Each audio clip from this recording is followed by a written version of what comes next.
In today's video, you're going to learn how to solo over anything without ever learning a new scale.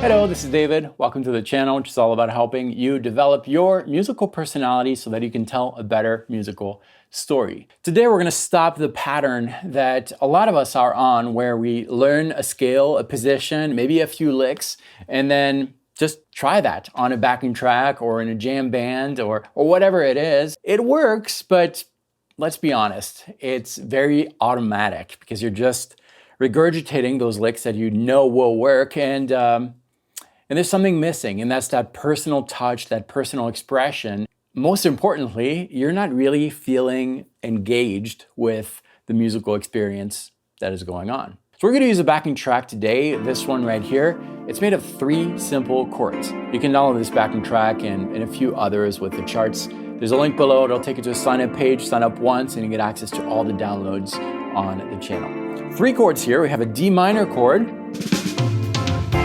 followed by G minor and the A minor. And that goes on and on and on. Typically, I say typically, a lot of us will consider this to be a D minor groove, so D minor pentatonic, and just play those D minor pentatonic licks and it'll sound okay.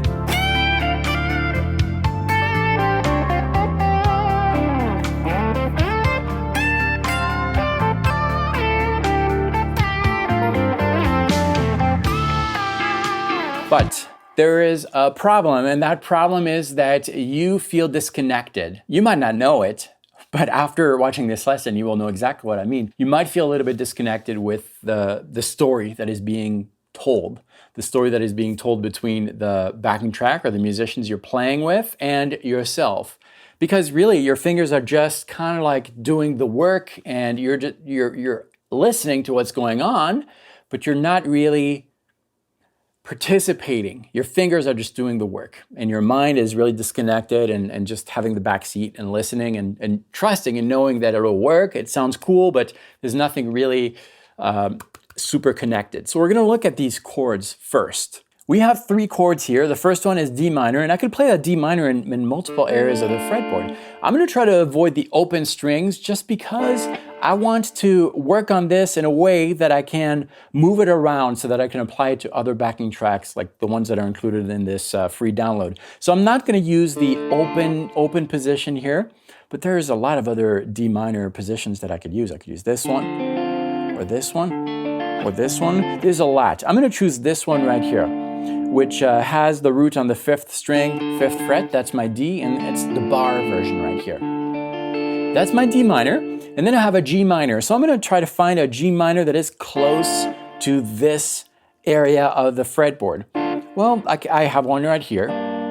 It's fairly close, the bar version, and then I've got an A minor, just 2 frets higher. So I'm going to use that. And I want to keep things close because I don't want to jump around when I do what I'm about to do. So this is fairly close, not big movements, as opposed to something like this, which would be a lot of jumps, right? I don't want that. I want things pretty contained here. The next step is to extract from these chords the arpeggios.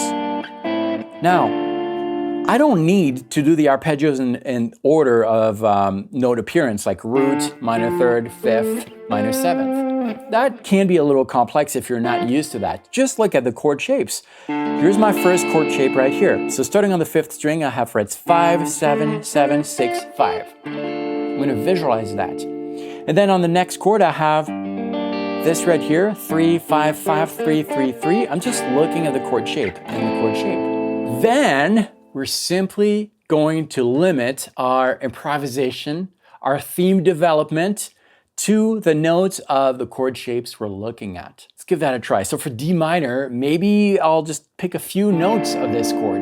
Maybe this one, maybe I'll skip this one to this one, and that's enough. Will that work over the D minor? Of course, because it's extracted from the D minor chord. Then we're going to look at the next chord. this one right here. Well, I could play maybe this. That's part of the chord. And this. Just picking a few notes of each of these chords. Let's see what happens when I do that over the backing track. First things first, we're gonna let the backing track establish itself.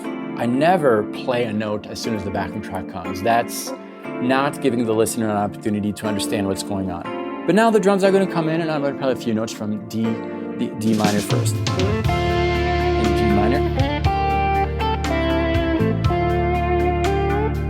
It sounds pretty cool, right? It's just based on these chords. Okay, let's try a few others just based on the chords.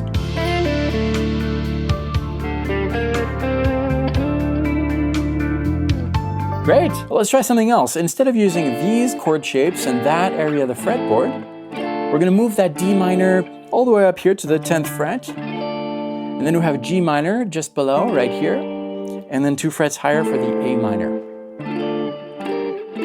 Same exact thing, just a few notes from these chords, and let's see what happens this time.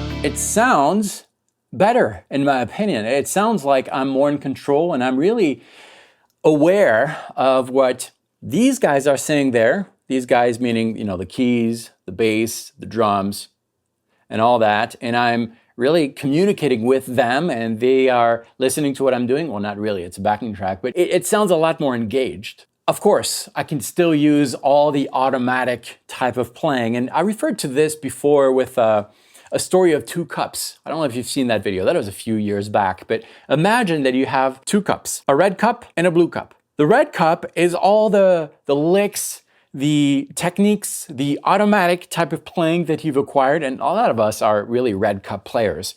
And red cup doesn't necessarily mean like super fast playing. It means just kind of disengaged. And whenever you play this, you're kind of a red cup player.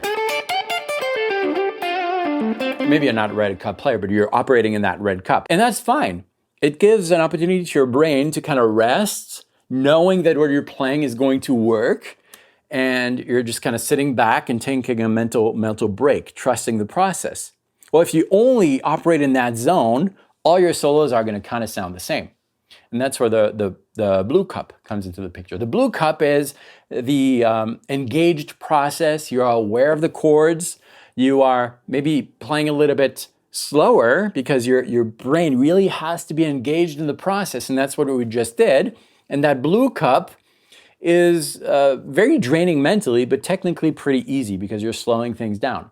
It's a balancing act between these 2 cups. As the red cup is filling out, you're playing automatically, your brain recharges, your mental recharges, and at some point, because it's full, you can take over and let the fingers now respond to your brain instead of your brain listening and kind of responding to what your fingers are playing. Did that make sense? There's one more thing I want to show you here. Let's go back to these 3 chords in this position right here, this area of the fretboard.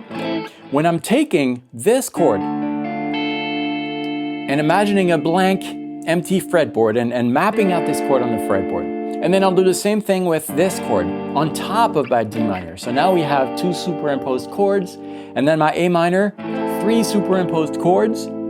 These together, if I were to blend these together, what do I have? I have kind of a scale shape, right? From that scale shape, I can extract typically at least a minor pentatonic scale, but oftentimes more than that. And that more than that is getting into modal playing. It's a refined minor pentatonic scale, which will give you typically a 7-note scale. In this case, it's the Aeolian mode.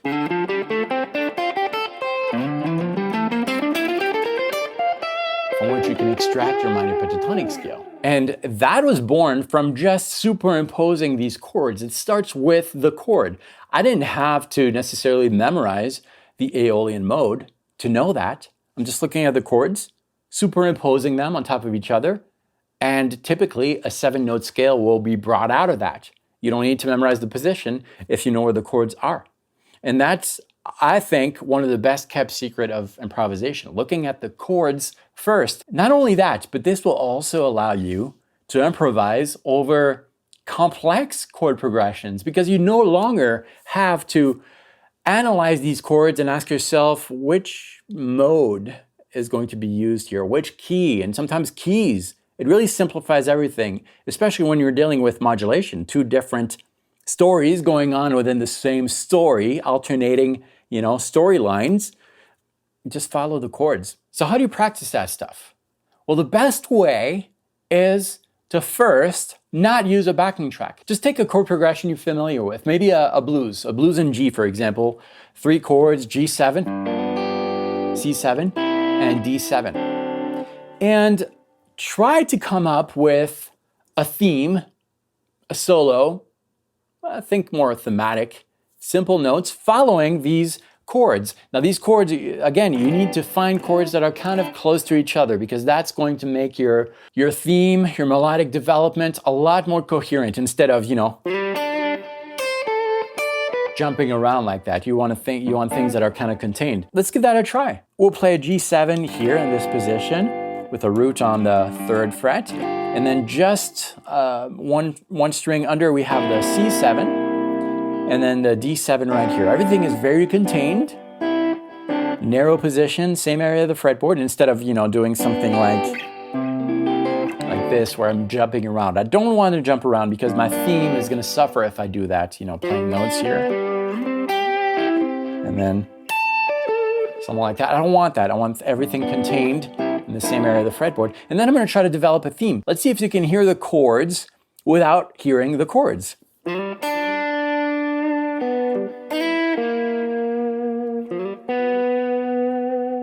Right? You heard those, right?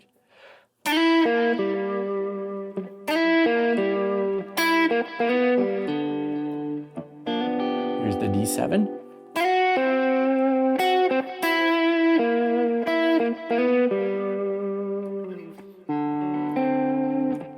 Now do that with a backing track, magic happens. That backing track's also included in the pack.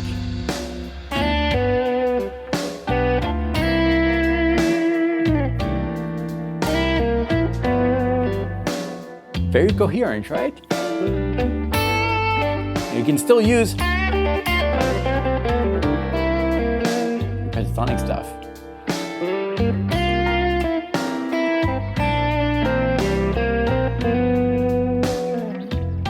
It sounds different than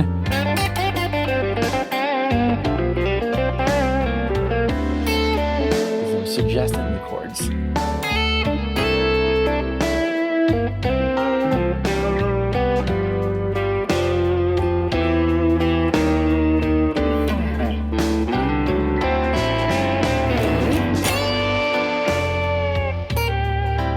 Okay, I better stop here. You know what it is with the blues. Try it on your own. There is a link below that'll take you to a free download page. If you have not signed up yet, it's free. Do so. Just enter your email so that you can access all the downloads. That link is below. It is completely free. It's a great way of studying. And if you want to go a little bit further with this concept and develop that even more, I'll meet you right here. This video is really going to help you. Click on this. I can't wait to see you there and continue developing these ideas. And like this, share it around if you like it. And thank you so much for watching this. I'll meet you in this video.